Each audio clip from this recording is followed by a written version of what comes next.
तो गुरु भाइयों, एक बार फिर आप लोगों का स्वागत है हमारे YouTube चैनल स्टोरी शिव चर्चा 2.0 आरवी में। तो आइए आज की नई कहानी को सुनते हैं। अभिमन्यु के पुत्र राजा परीक्षित थे। राजा परीक्षित के बाद उनके लड़के जन्मेजय राजा बने। एक दिन जन्मेजय वेद व्यास जी के पास बैठे थे।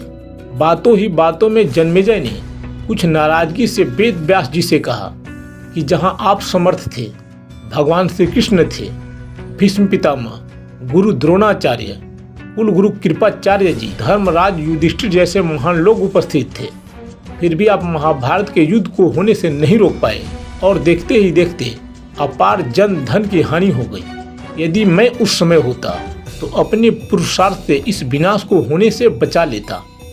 अहंकार से भरे जन्मेजय के शब्द सुनकर भी व्यास जी शांत रहे। उन्होंने कहा, पुत्र, तुम अपने पूर्वजों की क्षमता पर शंका न करो। यह विधि द्वारा निश्चित था, जो बदला नहीं जा सकता था। यदि ऐसा हो सकता तो श्री कृष्ण में इतनी सामर्थ्य थी कि वे युद्ध को रोक सकते थे। जन्मेजय अपनी बात पर अड़ा रहा और बोला, मैं इस सिद्धांत को नहीं मानता। आप तो भविष्य वक्ता हैं। मेरे जीवन की होने वाली किसी हानि को बताइए, मैं उसे रोककर प्रमाणित कर दूंगा कि विधि का विधान निश्चित नहीं होता। व्यास जी ने कहा, पुत्र, यदि तू यही चाहता है तो सुन। कुछ वर्षों बाद तू काले घोड़े पर बैठकर शिकार करने जाएगा। दक्षिण दिशा में समुद्र तट पर पहुंचेगा।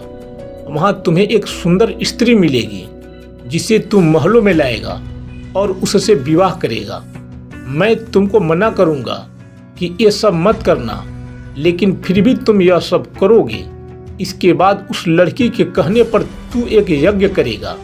मैं तुमको आज ही चेता रहा हूँ कि उस यज्ञ को तुम वृद्ध ब्राह्मणों से कराना, लेकिन वह यज्ञ तुम युवा ब्राह्मणों से कराओगे। और जन्मेजय ने हंसते हुए व्यास जी की बात काटते हुए कहा कि मैं आज के बाद काले घोड़े पर नहीं बैठूंगा, तो ये सब घटनाएं घटित ही नहीं होंगी। व्यास जी ने कहा कि ये सब होगा, और अभी आगे की सुन। उस यज्ञ में एक ऐसी घटना घटित होगी कि तुम इस रानी के कहने पर उन युवा ब्राह्मणों को प्राण दंड दोगे, जिससे तुझे ब्रह्म हत्या का पाप लगेगा और तुझे कुष्ठ रोग होगा, और वही तेरी मृत्यु का कारण बनेगा। इस घटनाक्रम को रोक सको तो रोक लो। वेद व्यास जी की बात सुनकर जन्मेजय ने एहतियात के तौर पर शिकार पर जाना छोड़ दिया, परंतु जब होनी का समय आया तो उसे शिकार पर जाने की बलवती इच्छा हुई। उसने सोचा, काला घोड़ा नहीं लूंगा, पर उस दिन उसे अस्तबल में काला घोड़ा ही मिला। तब उसने सोचा कि मैं दक्षिण दिशा में नहीं जाऊंगा, परंतु घोड़ा अनियंत्रित होकर दक्षिण दिशा की ओर गया और समुद्र तट पर पहुंचा।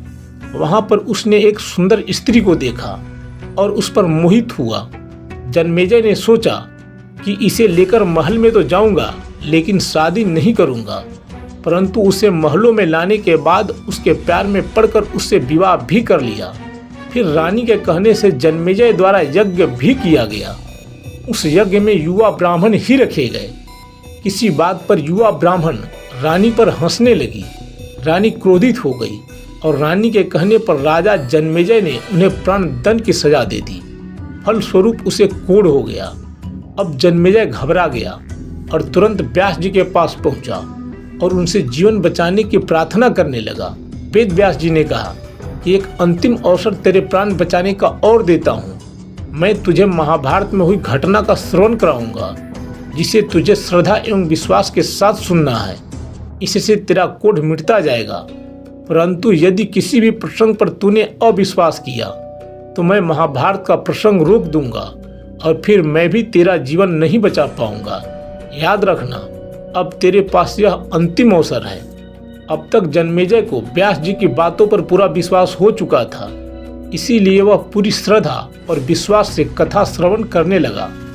व्यास जी ने कथा आरंभ करी और जब भीम के बल की वह प्रसंग सुनाए, जिसमें भीम ने हाथियों को सूढ़ों से पकड़कर उन्हें अंतरिक्ष में उछाला, वे हाथी आज भी अंतरिक्ष में घूम रहे हैं, तब जन्मेजय अपने आप को रोक नहीं पाया और बोल उठा कि ये कैसे संभव हो सकता है, मैं नहीं मानता।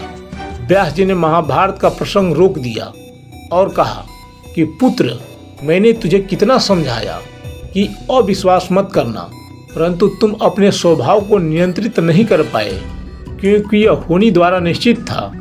फिर व्यास जी ने अपनी मंत्र शक्ति से आह्वान किया और ये हाथी पृथ्वी की आकर्षण शक्ति में आकर नीचे गिरने लगे। तब व्यास जी ने कहा, यह मेरी बात का प्रमाण है। जितनी मात्रा में जन्मेजय ने श्रद्धा विश्वास से कथा श्रवण की, उतनी मात्रा में वह उस कुष्ठ रोग से मुक्त हुआ, परंतु एक बिंदु रह गया और वही उसकी मृत्यु का कारण बना। इस कथा का सार यह है कि कर्म हमारे हाथ में है, लेकिन उसका फल हमारे हाथ में नहीं है। गीता जी के 11वें अध्याय के 33वें श्लोक में श्री कृष्ण अर्जुन से कहते हैं, उठ खड़ा हो और अपने कार्य द्वारा यश प्राप्त कर। यह सब तो मेरे द्वारा पहले ही मारे जा चुके हैं, तू तो केवल निमित्त मात्र बना है। अर्थात तो होनी को टाला नहीं जा सकता, लेकिन उत्तम कर्म व ईश्वर नाम जप से ही होनी के प्रभाव को कम किया जा सकता है। जय श्री कृष्ण।